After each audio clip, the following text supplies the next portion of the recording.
Gold, trusted gold buyers. మీరు తాకట్టు పెట్టిన బంగారాన్ని విడిపించి ఈ రోజు ఉన్న మార్కెట్ ధరకు కొనబడను. నాకు నిజంగానే ఒక కథని ఇంకా హార్డ్ హిట్టింగ్గా ఇంకా బాగా చెప్పొచ్చు అని ఒక చాలా ఉత్సాహం వచ్చి ఒక కథ రాశారండి. ఇప్పుడు ఆ కథ ఒక హీరోకి సరిపోద్ది. సో ఆ కథ హీరోకి సరిపోద్ది. సో అందుకని ఇప్పుడు నాకు అలాంటి ఒక బలమైన కథకి ఒక హీరో తోడవుతాడు ఇప్పుడు. సో అలాగా వెళ్తున్నాను తప్పితే నేనే చెప్తున్నాను కదా సార్. ఇప్పుడు నేను ఒక్కడు అర్జున్ తర్వాత సైనికుడు టైంలో పెద్ద భారీ సెట్టింగ్లు హీరోని దృష్టిలో పెట్టుకొని వెళ్ళిన కథలు అవి మరి నాకే గుణపాఠం చెప్పే కదా. సో అందుకని మళ్ళీ అలా ఆ తప్పైతే చేయండి సార్. మళ్ళీ ఒక ఎవరో మహేష్ బాబు మీద కథ రాద్దాం, ఇంకొకరి మీద. నేను ఒక్కడ కథ కూడా నేను ఒక పాత బస్తీ అప్పట్లో మేము చెన్నైలో అసిస్టెంట్ ఉన్నప్పుడు హైదరాబాద్ వస్తే మా అందరికీ ఇష్టమైన విషయం ఏంటి, చార్మినార్ దగ్గరికి వెళ్ళి చార్మినార్ని చూస్తూ టీ తాగడం. నాకు అలాగా ఆ పాత బస్తీలో ఒక ఛాయ్ తాగే ఒక కుర్రాడి కథ రాయాలనిపించింది. దానికి ఒక ప్రిన్స్ మహేష్ బాబు చాలా సఫిస్టికేటెడ్గా ఉంటాడు.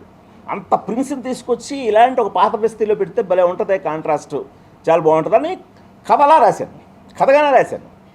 సో దానికి ఒక ఫ్యాక్షన్ రాయలసీమ, ఇటు పాత బస్తీ, ఇలా కథలోంచి పుట్టింది కాబట్టి మనకు అది ఒక్కడైందండి. నేను ఒక్కడగా మహేష్ బాబు కోసం అంటూ రాయడం మొదలెడితే అవి మరో సైనికుల్లాగా అయి ఉండేదేమో.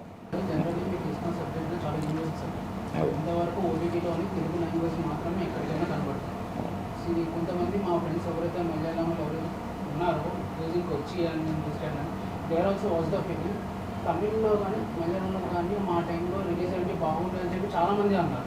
సో ఓటీటీలో అదర్ లాంగ్వేజెస్లో ఎప్పుడు రిలీజ్ చేయబోతున్నారు, ఎప్పుడు రాబోతున్నారు? అదే అండి, ఇది యాక్చువల్గా తమిళ్ అయితే ఆల్రెడీ రెడీగా ఉందండి. ఇప్పుడు హిందీకి విపరీతమైన డిమాండ్ ఉందండి. అసలు చాలా డిమాండ్ ఉంది. మీరే చూస్తే మీకే అర్థం అవుతుంది. ఒకసారి మీరు కొడితేనే చాలా డిమాండ్ ఉంది. అది ఒక మంచి ప్లాట్ఫామ్ కోసం చూస్తున్నామండి. కొద్ది నేషనల్ ప్లాట్ఫామ్ అయితే రీచ్ బాగుంటుంది కదా అని చెప్పి అది హిందీ తమిళ్ తొందరలోనే వస్తాయి సార్.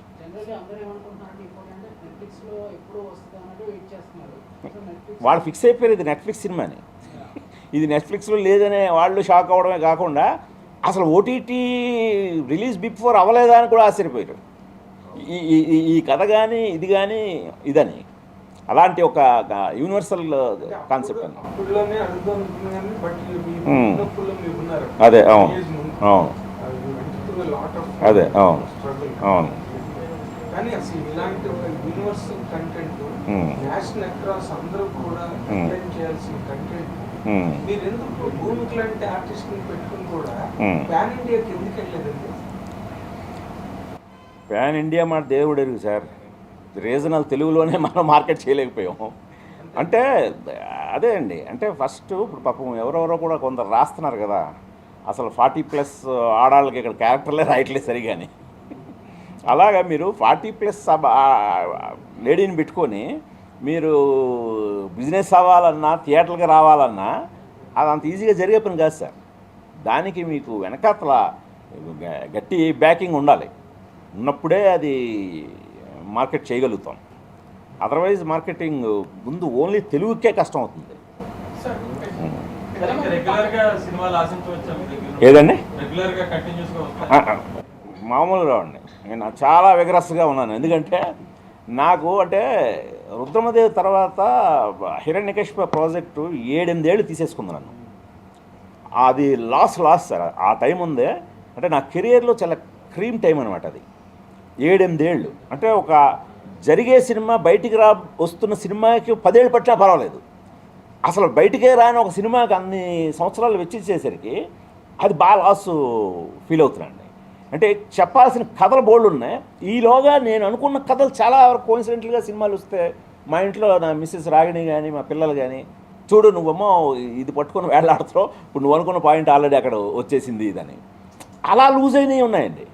సో అందుకని ఇప్పుడు ఇంకా ఇది తీసుకోదలుచుకోలేదండి. ఇప్పుడు అందువల్ల బాగా అంటే కథ ఇదొకటే సార్ నా స్ట్రెంగ్త్. నేను నమ్మేది కూడా కథ కూడా నేను ఊరుకునే ఒక లైన్గా చెప్పనండి. ఫుల్ స్క్రిప్ట్, బౌండెడ్ స్క్రిప్ట్ వేస్తాను నేను. 3 గంటల కథ 3 గంటలు చెప్తాను. మీకు విన్న హీరోకైనా ప్రొడ్యూసర్కైనా ఈ బడ్జెట్ ఎంత అవుతుంది, ఇది ఎంతవరకు వర్కౌట్ అవుతుంది, పూర్తి ఐడియా ఇచ్చేస్తుంది సార్. సో అందువల్ల వాళ్ళు ఎస్ఆర్నో అది ఒక క్లియర్ పిక్చర్ వచ్చేస్తుంది. ఇప్పుడు ఆ రోజున మరి ఇందాక మనం మిత్రుడే అడిగాడు, అసలు రామాయణం సినిమా తీసి చూడాలని కథ తయారు చేయడం ఏంటి సార్, అసలు చిరంజీవి గారి కథ తయారు చేసి ఒప్పించడం అంటే ఒక రైటర్కి మినిమం 5-6 ఏళ్ళు పడుతుంది. మీరు అలాంటిది ఒక రామాయణం తీసి ఇమీడియట్గా చిరంజీవి గారు ఏదో మ్యాజిక్ జరిగిందా చూస్తే కథ కూడదేమో అనుకుంటే కథ కూడా మీదే కదా అన్నారు. నా స్ట్రెంత్ అదండి, నేను కథని చాలా డీటెయిల్డ్గా రాసి పెట్టుకుంటాను. నేను రామాయణం దాదాపు నాకు వర్క్షాపు వీటన్నిటితో కలిపి 2 ఏళ్ళు పట్టింది. ఆ సమయంలో చూడాలన్నది కథ రాసుకునేవాడిని.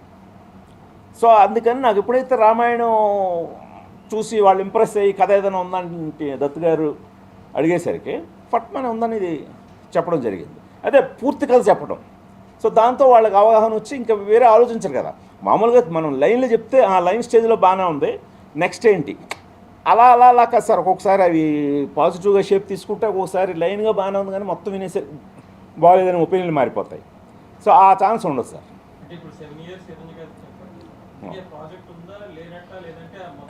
హిరణ్యకశిపుగా అయితే లేదండి. అంటే రానా నేను కలిసే కదా స్టార్ట్ చేసాం. సో దానికి ఏంటంటే అదే కర్ణుడి చావుకి 1 కారణాలు అంటారు కదా, అలాగా అది మొత్తం అయిపోయింది. అంటే నేను ఇందాక మీకు చెప్పినట్టు టైమ్గా నేను ఒక డైరెక్టర్ నా ఫిల్మోగ్రఫీలో ఆ 7-8 సంవత్సరాలు ఒక సినిమా కనబడకుండా పోయిందేమో కానీ నేను చాలా నేర్చుకున్నానండి. ఎందుకంటే మేము టైఅప్ అయింది ఫాక్స్ స్టార్ స్టూడియోస్తో. So international Fox Star studio వాళ్ళతోటి ఇంటర్నేషనల్ పైప్ లైను అది ఫాలో అయ్యామండి. వాళ్ళు ఏంటంటే నువ్వు సినిమా తర్వాత ముందు సినిమా ఏం తీయబోతున్నావో చెప్పు, ఎలా తీయబోతున్నావో చెప్పు అని ప్రీ ప్రొడక్షన్ ఏదైతే ఉంటుందో ఆ టైం లైన్ మేము ఫాలో అయ్యానండి. ఆ టైం లైన్లో నేను 4-5 ఏళ్ళు కూడా చాలా బిజీగా ఉన్నాను. నా ఆఫీసులో మీరు ఎప్పుడైనా వచ్చి చూస్తే నేను ఎవరికి మాట్లాడేది తీరిక లేదు. ఎందుకంటే ప్రీ ప్రొడక్షన్ చాలా విగ్రస్గా చేసాం. ఇది ప్లస్ అయింది సార్. సో తర్వాత కాకపోతే కరెక్ట్గా కోవిడ్ వచ్చింది. ఆ తర్వాత ఈ ఫాక్స్ స్టార్ని డిస్నీ కొనేసింది. ఈ పెద్ద కంపెనీ అందులో డిస్నీలో మెర్జ్ అయిపోయింది. సో ఆ మెర్జ్ అయిన ప్రాసెస్లో నా ప్రాజెక్ట్ నోకే చేసిన డైరెక్టర్స్ మారిపోయారు. వాళ్ళు ఇప్పుడు అది రానా నా మీద మా ఇద్దరి మీద అంత వైబుల్ కాదు. 300 కోట్ల బడ్జెట్ సార్ అది ఆ రోజుల్లో.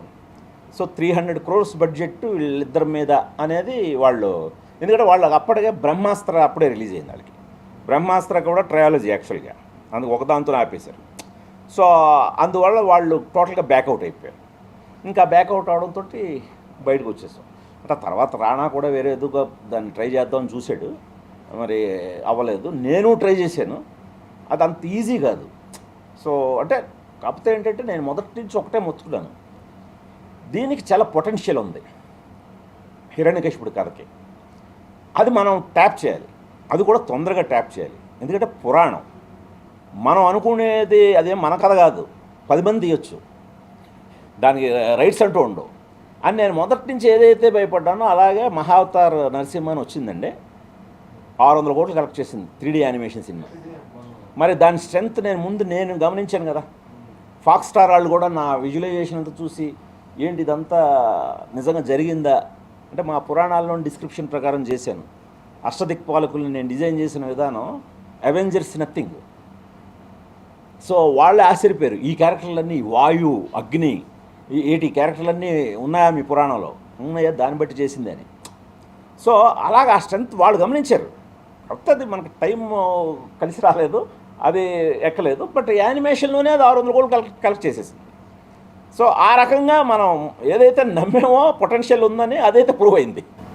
అది అంతకాలం జర్నీ చేసిన తర్వాత మిమ్మల్ని కాదని వేరే డైరెక్టర్ అనౌన్స్ చేసి ప్రకటించారు. అదే అది యాక్చువల్ చెప్పాలంటే ఒక డైరెక్టర్ నేమ్ ప్రకటించలేదు. అది యాక్చువల్గా అప్పుడు త్రివిక్రమ్ గారి పేరు వచ్చింది, త్రివిక్రమ్ గారిని రైటర్గా అనుకున్నారు. సో అంటే ఇది చాలామందికి తెలియని విషయం ఏంటంటే, రాణా నేను అనుకున్నప్పుడు హిరణ్యకశిప త్రివిక్రమ్ గారు ఆయనంతటా ఆయనే ఫోన్ చేసి ఈ సినిమాకి నేను మాటలు రాస్తాను. రాణా అడిగాడు నన్ను, అంటే ఆయన మాటలు రాస్తే తిరుగులేదే బాబు, అసలు అంతకంటే ఇదా అని చెప్పి అలాగ నేను వెంటనే ఒప్పుకున్నాం.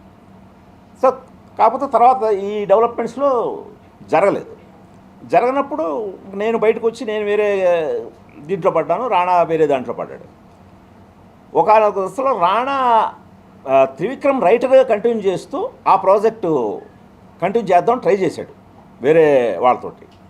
అప్పుడు చిన్న మిస్కమ్యూనికేషన్ ఏమైందంటే, అంటే నేను దాదాపు 7 ఏళ్ళు నా విజువలైజేషన్ అదంతా, అంటే కంప్లీట్గా నేను ఏదైతే తీయాలనుకుంటున్నానో అది కంప్యూటర్లో ప్రీ విజువలైజేషన్లో డైరెక్ట్ చేసేసాను. సో ఒకవేళ అదిగా నేను వాడుకుంటూ ఇది అవుతున్నారా, వాళ్ళు ఫాలో అవుతున్నారా, నేను వెంటనే కొద్దిగా హర్ట్ అయ్యాను. హర్ట్ అయ్యి ఇమీడియట్గా నేను మనబోటి వాళ్ళ దగ్గర చెప్తే, ఇప్పుడు వెంటనే పాపం చాలా రెస్పెక్టెడ్గా త్రివిక్రమ్ నాకు ఫోన్ చేసి, అబ్బాయి ఇది నేను డైరెక్ట్ చేసే ఉద్దేశం లేదు నాకు, నేను రైటర్గానే, ఇంకా రాణా అసలు మీరే డైరెక్టర్ అన్నట్టుగానే అన్నాడు, సో అందువల్ల ఇది అసలు తీస్తే మీరే తీయాలి సార్ అని పాప ఆయనే స్వయంగా నాతో ఫోన్ చేసి ఒక 20 నిమిషాలు చెప్పారు. అని అన్నప్పుడు నేను ఓకే ఇది అంటే రాణా అప్పట్లో యూఎస్లో ఎక్కడో కామిక్ కాన్లో ఉండి అనౌన్స్ చేశాడు. సో నేను ఎవరు తీసినా నాకేం అభ్యంతరం లేదు, నా విజువలైజేషన్ రాకూడదు అంతే. ఎలా వస్తుంది సార్ విజువలైజేషన్ మీదే? అంటే అలా కాదు, అంటే అది ఆల్రెడీ ఎగ్జిక్యూట్ అయిపోయింది సార్, ఓకే. ఎగ్జిక్యూట్ అయిపోయి కంప్యూటర్లో యానిమేషన్. ఇప్పుడు వాడు ఎలా అయితే ఇప్పుడు మహావతార నరసింహ ఉందో అంతకంటే బెటర్ క్వాలిటీ తోటి ఉంటాయండి మన దగ్గర కొన్ని ఎపిసోడ్లు 3D యానిమేషన్లో. ఇప్పుడు అతను యానిమేషన్ ఎలా అయితే సినిమా రిలీజ్ చేశాడో ఆ యానిమేషన్ ఫామ్లో ఆల్రెడీ తీసేశాను. అంటే యానిమేషన్ రిలీజ్ చేయొచ్చు కదా సార్ అది మరి. అదే అంటే అది రిలీజ్ ఇప్పుడు చేయలేం, అప్పుడు అలా చేసినా మనకి ఇది దక్కేది. ఇప్పుడు నరసింహ ఎలా అయితే ఇదోయిందో అంటే అప్పుడు మనం లైవ్ యాక్షన్ అని కదా బాగా బ్యాంక్ చేసుకున్నాం, సో అలా లాస్ అయ్యాం అనమాట. ఇంకా త్వరలో సార్ అదే చెప్పాను కదా 4 ప్రాజెక్టులు అయితే రెడీగా ఉన్నాయి, అదే పెద్ద అనౌన్స్మెంట్. ఈ 4 నేను కాకపోతే ఏంటంటే ఇప్పుడు మనం నేర్చుకున్న దీన్ని బట్టి ఇప్పుడు అన్నీ కూడా నేనే సోలోగా వెళ్లకుండా నేను బెటర్ ప్రొడక్షన్ హౌస్తో కొలాబరేట్ కూడా అవుతూ వెళదామనే ఒక నిర్ణయానికి వచ్చాను. అదే ఇప్పుడు కథ ఇప్పుడే ఫినిష్ అయింది, ఫైనల్ డ్రాఫ్ట్. ఇంకప్పుడు అది ఒక మంచి హీరో దగ్గరికి వెళ్ళడం, ఎందుకంటే ఆ కథ హీరోని డిమాండ్ చేస్తాం. సో యుఫోరియా అనే సినిమా అలానే అవార్డ్ మీ జీతు జోసెఫ్ అని మాకు ఫిక్స్ యాక్చువల్లీ గుణశేఖర్ గారు ఇస్ అవార్డ్ జీతు జోసెఫ్. అంటే గుణశేఖర్ గారు ఇక మాకు కావాల్సిన యూత్కి కావాల్సిన ఇలాంటి మెసేజ్ ఫ్యామిలీస్ ఇలాంటివి కావాలి. నెక్స్ట్ తీసుకోబోయే కథలు ఎలాంటి ఎలిమెంట్స్ని మీరు తీసుకోబోతున్నారు సొసైటీలో కానీ ఎట్లా? ముందు మీ కంపారిజన్కి very thank you, happy. But దానికి ఎంతవరకు కరెక్ట్గా నాకు తెలియదు, కానీ దానికి థ్యాంక్స్ అండి. అదే నెక్స్ట్ చేయబోయేది వెరీ హార్డ్ హీటింగ్ అండి. అంటే నాకే అసలు రక్తం ఉడికిపోతుంది అనమాట, ఇది వెంటనే తీయాలి ఇదని. అసలు కూర్చొని రాస్తుంటేనే ఇది వెంటనే తీయాలి. కొన్ని మనకు సీన్లు కొన్ని అలా అనిపిస్తాయి, అలా ఒక ఉడుకు రక్తం వచ్చేస్తుందండి నాకు. ఈ కథను వెంటనే చెప్పాలి అంటే ఇది అంత టైమింగ్లీ. సో ఆ ప్రాసెస్లో నేనేమి టెంప్లెట్లు ఏమి ఫాలో అవ్వట్లేదండి. మనకి ఇప్పుడు మీరు చెప్తున్న మలయాళ సినిమాలో అడ్వాంటేజ్ ఏంటంటే వాళ్ళ మెయిన్ స్ట్రెంగ్త్ ఏంటంటే అటు కథను పట్టుకుని వెళ్తాడు సార్. అక్కడ మోహన్ లాల్ అయినా సరే మిగతా వాళ్ళందరూ లీడ్ చేస్తుంటే మోహన్ లాల్ చేతులు కట్టుకొని నిలబడతాడు. అక్కడ మనం హీరోని చూస్తాం, మోహన్ లాల్ని చూడడం అది హీరోయిజం. అలా డిజైన్ చేస్తారు సీన్లు, మనం అలా చేయాలి. మనం ఇప్పుడు మన అందులో ఇప్పుడు అదే మోహన్ లాల్ ప్లేస్లో మనం స్టార్ హీరోని ఏం పెడతాం? అర్రే ఆయనకు డైలాగ్ లేకుండా ఆయన చేతులను కట్టుకొని నిలబెడితే జనం అరిచేస్తారు. ముందు జనం అరుస్తారు లేదు తర్వాత విషయం, ముందు మనం కాన్షియస్ అయిపోతాం. లేదా ఆయనకి ఏదైనా కొద్దిగా లీడ్ ఇస్తే బెటర్ కదా, ఈ సీన్లో ఆయన కూడా ఏదైనా పార్టిసిపేట్ చేస్తే బెటర్ కదా అని మనం పార్టిసిపేట్ చేస్తాం, పోద్ది సీన్.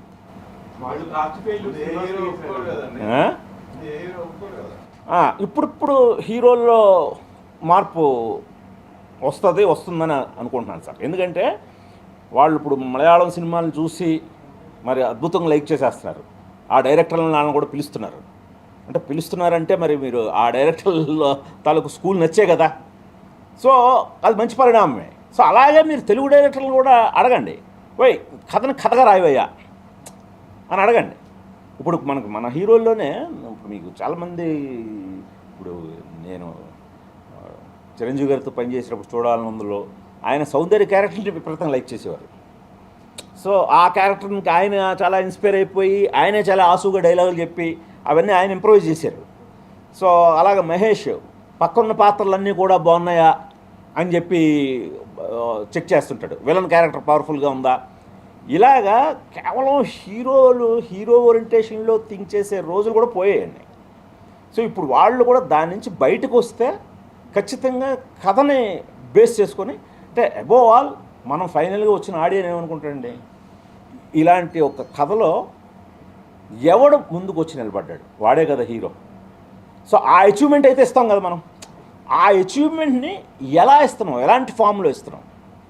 మోస పద్ధతుల్లో అస్తమానం ఎలివేషన్లు, అస్తమానం యాక్షన్లు, అస్తమానం ఇవి కాకుండా ఇప్పుడు మరి దృశ్యం ఫస్ట్ 2 సినిమాల్లో ఎంత హీరోయిజం ఉంది సార్. మరి ఇప్పుడు మీరు ఆయనే చెప్పారు ఆ సినిమాలో అస్తమానం, అందుకని అదే చెప్తున్నాను నేను కూడా. సో ఎంత హీరోయిజం ఉంటుంది, చాలా కామ్గా ఉంటాడు, ఫ్యామిలీతోటి తిరుగుతుంటాడు. బట్ అతను వేసే ఎత్తులు కానీ ఇవన్నీ చాలా బ్రిలియంట్గా ఉంటాయి. సో అదే బ్రిలియన్స్ని మనం ఒక ఎలివేషన్తోటో ఒక స్లో మోషన్తోటో హైలైట్ చేయాలనుకోలేదు. అందువల్ల అది ఈ రోజున ఒక ఇండియన్ మలయాళం సినిమా హాలీవుడ్లో రీమేక్ అవుతుంది. ఆ సినిమా ఎందుకు, హాలీవుడ్ స్టాండర్డ్స్ ఆఫ్ రైటింగ్ అది మీరు తీయబోయే నెక్స్ట్ 4 సినిమాల్లో తెలుగులో ఫార్మాట్ ఉంది, 6 పాటలు 4 యాక్షన్ అసలు ఉండదండి. అలాంటివి ఇందులో 1-2 పాటలు పెట్టినందుకే నన్ను పట్టు వాయించారు యూఫోరియాలోనే. ఎందుకు సార్ ఆ 1-2 పాటలు కూడా అడ్డే అని చెప్పి. సో అది నాకు నచ్చింది అలా కామెంట్ చేయటం. ఇంకా పాటల్లోనే కాన్సెప్ట్ వదిలేదు సార్. సో నెక్స్ట్ రాబోయే సినిమాలు ఎలా సార్, ఇలానే 2 years 3 years లేదంటే లేదు ఇప్పుడు నేను అనుకుంటున్నది ఏదైతే ఒక హీరోతో అనుకుంటున్న కథ అయితే 6వ నెలకు రిలీజ్ ఇస్తాను, 6th month రిలీజ్కి ఇస్తాను. స్టార్ట్ చేసిన కొబ్బరికాయ కొట్టిన దగ్గర నుంచి 6వ నెలకి రిలీజ్ అంతే. సో కంప్లీట్ స్టోరీ డ్రివెన్, దానికి ఎక్కువ టైం భారీ సినిమానే, బట్ చాలా వెల్ ప్లాన్డ్గా ఉంటుంది. ఎందుకంటే ఫుల్ స్క్రిప్ట్ మన దగ్గర ఉంటుంది, మనకి వేస్టేజ్ ఉండదు, ప్రతిదీ కూడా ప్రీ ప్లాన్డ్ ఉంటుంది. కాబట్టి అలా అంత టైం తీసుకోవాల్సినవి ఉన్నాయి. ఇప్పుడు నేను ఏదైతే ఒక పర్టికులర్ ఇందులో ఈ 4 ఒక పీరియడ్ ఫిల్మ్ కూడా ఉందండి. సో అది డెఫినెట్గా నేను ఏదైతే 7 సంవత్సరాలు టైంని లూజ్ అయ్యాను అని అనుకున్న దానికి ఒక నాకు ఏమో అది చేయకపోవడం, ఒకవేళ ఇది జరగడం కోసమేమో అన్నంతగా ఒక యూనిక్ థాట్ వచ్చింది సార్. సో అందువల్ల దాన్ని ఇప్పుడు ఆచితూచి వెంటనే నేను దిగిపోవడం కాకుండా దానికి కరెక్ట్ అయిన ఇన్వెస్టర్స్ని వీళ్ళని సెట్ చేసుకునే, ఎందుకంటే ఫుల్ బౌండ్ స్క్రిప్ట్ ఉంది అది విత్ కాన్సెప్ట్లతో సహా. అందుకని అది చూస్తే అది 150 to 200 crore బడ్జెట్. సో ఆ బడ్జెట్ దాని మీద పెట్టొచ్చా లేదా అనేది కూడా నేను ఇచ్చే స్క్రిప్ట్ తోటి, నేను ఇచ్చే ఆ కాన్సెప్ట్స్ తోటి అర్థమైపోతాడు, ఒక క్లారిటీ వస్తుంది. సో అందుకని ఈసారి పకడ్బందీగా ఇదివరకు ఏంటంటే నేను కొద్దిగా అత్యుత్సాహంతో ముందు తర్వాత ఎవడో ఒకడు వస్తాడులే అని చెప్పి దూకేసేవాడిని. ఇప్పుడు అలా కాకుండా లేదు, వచ్చినప్పుడే దిగుదాం, అది మనం ఏమి తొందర లేదు, ఇప్పుడు అది ఎవడో పట్టుకెళ్ళిపోడు. సో అందుకని అలాగా ఆ పర్టికులర్ ప్రాజెక్ట్ని అలా వెళ్ళాలని ప్లాన్ చేస్తాం. పిల్లలు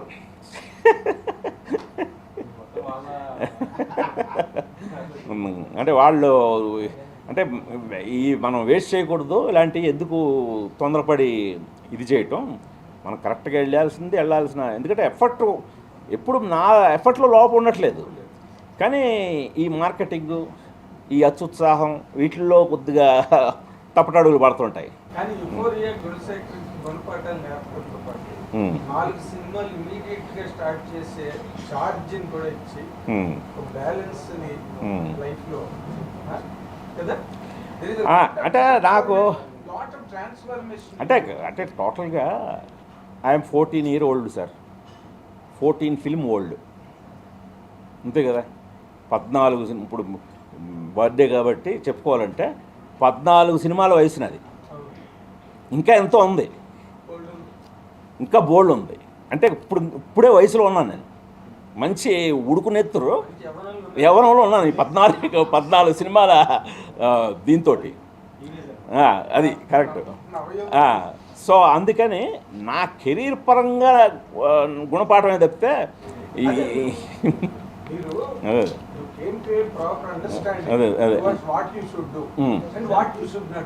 అంతే సార్. అదే అండి ఇప్పుడు అంటే పాత తప్పుల్ని రిపీట్ చేయం సార్, రిపీట్ చేయకూడదు. మనం ఆల్రెడీ నేర్చుకున్న పాఠాలతోటి అది. And for more videos, Please subscribe to iDream. Please subscribe to iDream. Please subscribe iDream. And please subscribe to iDream. For more videos, subscribe to iDream. please like, share, and subscribe to the channel. Congratulations, iDream. Subscribe to iDream. Subscribe to iDream. So subscribe to iDream Media. iDream ki iDream team andarki huge congratulations. Please subscribe iDream Media. Please subscribe to iDream. Subscribe iDream. Please subscribe to iDream. iDream అంటే నా కళల ఛానల్ను subscribe చేసుకున్న నోరు తిరుగుతలేదు, మీరైతే గంట గుర్తు కొట్టండి. For more such videos, please subscribe to iDream. Subscribe to iDream. Please subscribe to iDream. Please subscribe iDream Media. Please do subscribe to iDream. Please subscribe to iDream Media. For best entertainment and information, please subscribe iDream. And don't forget to subscribe to iDream.